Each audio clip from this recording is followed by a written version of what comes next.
Here are ways that Anonymous for the Voiceless, Cube of Truth, can improve.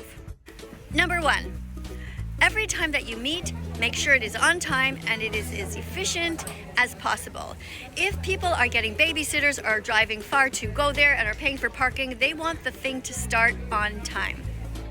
Remind everybody that filming whatever they're doing is so important. So as soon as you show up, everybody should be encouraged to take their phones, put them in the format for either TikTok or Instagram or YouTube Shorts, and they should immediately be doing a video saying, hey, I'm here at the Cube of Truth, I'm in, and then state the city and say to people how long you're going to be there, and encourage anybody at all who watches the video who is in the neighborhood to show up.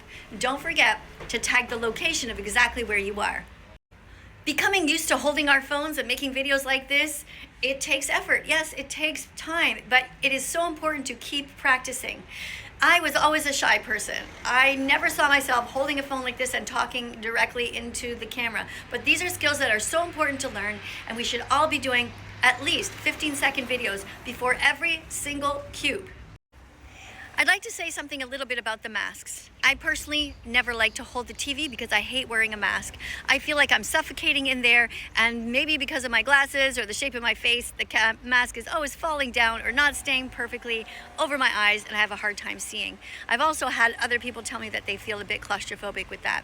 So I'm not sure why we need to be anonymous for the voiceless. I'm not sure why we need these kinds of masks.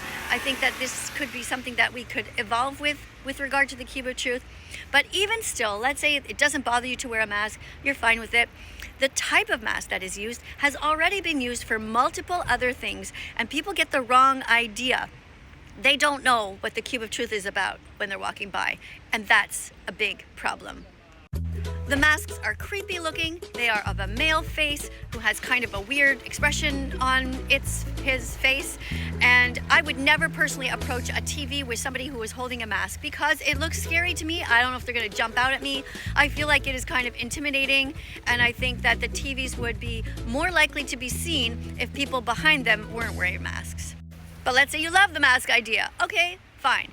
Use a mask that's more neutral, that is not male or female, such as the Earthlings experience masks from before the time. And that way people will not get mixed up and think that this is some sort of movie scene or something from that movie V for Vendetta. They won't get confused, which a lot of people do. I have a couple of friends who walked past the Cube of Truth multiple times throughout their life and never stopped, never knew what it was all about, just kept walking by. These are the target people because now they ended up being vegan, and now they know what the Cube of Truth is, and they did not become vegan because of the Cube of Truth, even though it was in their city and they saw it multiple times. So why didn't they stop? Well, they didn't stop because they didn't know what it was all about. If the word vegan had been on the screens at the bottom, attached like a poster that says something like, be vegan, not violent, or come closer and see why we are here to help the animals, or we are vegan, come and talk to us and find out why you should be vegan too. Instead of holding a sign that says the word truth, that would have been much more effective. For me, and for millions of people around the world who have walked past this cube and missed an opportunity to get a click. It takes 100 clicks to become vegan, and stopping at the cube is just one of them. Now, Paul Bashir will say that he thinks that putting signs up outside defeats the purpose because they want to only target people who are interested. But the truth of the matter is that you are going to attract people who are intelligent, who are going to want to talk to you about the issue of veganism. And I don't think it's necessarily a terrible idea to talk about the environment and to talk about health, because people naturally care about themselves first. They want to make sure that they're not going to drop dead as a vegan. So if they know it's about veganism and there's nowhere around that tells them, hey, you're going to be all right, then they're going to have their eyes closed and their ears shut. It would be good to have just a few strategically placed posters around. I suggest 4 around the perimeter of the cube, far enough away that they won't be disturbing, but that people will get a click when they read, veganism is healthy, veganism is good for the environment, if you care about your children's future, you should be vegan. These kinds of things that get people interested in the idea of what the heck are these people doing holding these TV screens, and then they will approach. Look, I get it. Sometimes we just want to say to people, look, just do whatever you can. And we might say to ourselves, well, the Cube of Truth is doing its best. Just go and start another organization if you want to. But that is not really the best approach. I mean, initially, maybe, yeah, go and join a Cube of Truth.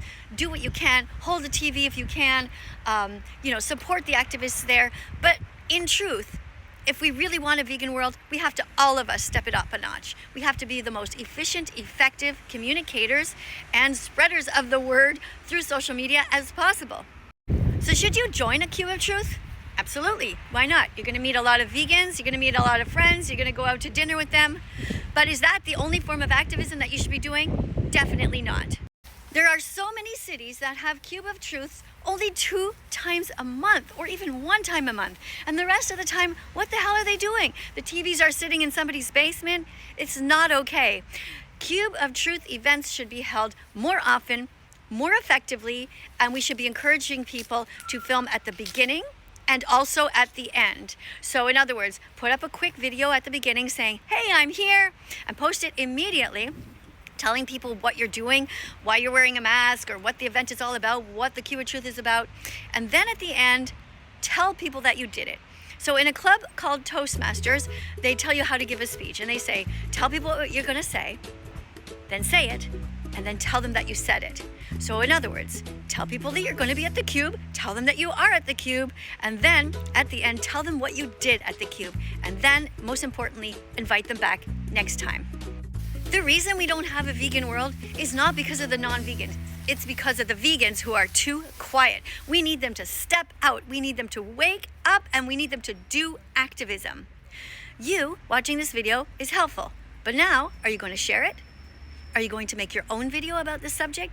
Are you going to remember when you're at the Cube to hold up your camera and immediately start filming yourself saying, I'm at the Cube? And are you also going to talk to Paul Bashir and tell him that Miss Katie, that vegan teacher, has some very good ideas? Every single Cube of Truth should have a minimum of 4 posters around the edges of it. Because when I went around and asked people who had passed by the Cube, do they know what it is? They didn't know. I asked them, do they know that it is about the animals? They'd said they had no idea. They thought it was some sort of a movie set. This is not okay. Every single person who passes by a Cube of Truth should know that this is an anti-speciesist event. They should know that it is about saving the animals. And even if they don't end up getting all the 10 questions asked to them, it will still be a click. It takes 100 clicks to become vegan. And you can do your part to make sure that everyone gets them. What I said years ago is that the Cube of Truth should also be movable. If it starts to rain or it gets really windy or suddenly you realize that there's nobody around, you should be able to very smoothly simply get yourselves into a line of truth and go walking through a mall. Just stand there. Just hold your posters. Remember, there will be posters, right? So it's not just the TV screens. And then you can silently, without even saying a word, make an appearance at food courts and just by walking through wherever there are people. This is so important because it will keep the flow going. It will stop people from being discouraged. They won't just all go home and have wasted their time. I know what you're going to say. You're not allowed to go into a shopping center because you don't have a permit. Well, that's bullshit. Anybody can go into a shopping center. You're allowed to hold objects. You're allowed to hold a purse. You're allowed to hold a poster. And you're allowed to stand wherever the hell you want. If a security guard happens to come after 5 or so or 10 or 20 minutes, just gently walk out. Just slowly walk out. That's it. No problem. Go to the next entrance and go back in another store or go to another location. But do not quit. Do not just simply stop doing the Cube of Truth that day that had been planned for a long time just because the weather changes. And also, don't just stand under some building waiting for the rain to stop. That's also a waste of your time. Or if you do find yourself in that kind of situation, film yourself. Talk about veganism. Talk about what you're doing underneath that part of the ceiling or wherever you are and say, hey, it's pouring rain, but I still want you to know that being vegan is the logical solution and it is mandatory to be vegan if you want to be a good person in this world. So to sum up, join a Cube of Truth, make friends there, but also make the changes that need to happen. That's for you, Paul Bashir. Coming up on the screen are going to be a bunch of other videos. Click on them. Be curious. Look around and don't forget to press the like button if you think that my work is valuable, and press the subscribe button too. And of course, the notification bell. Help us get the animals out of hell.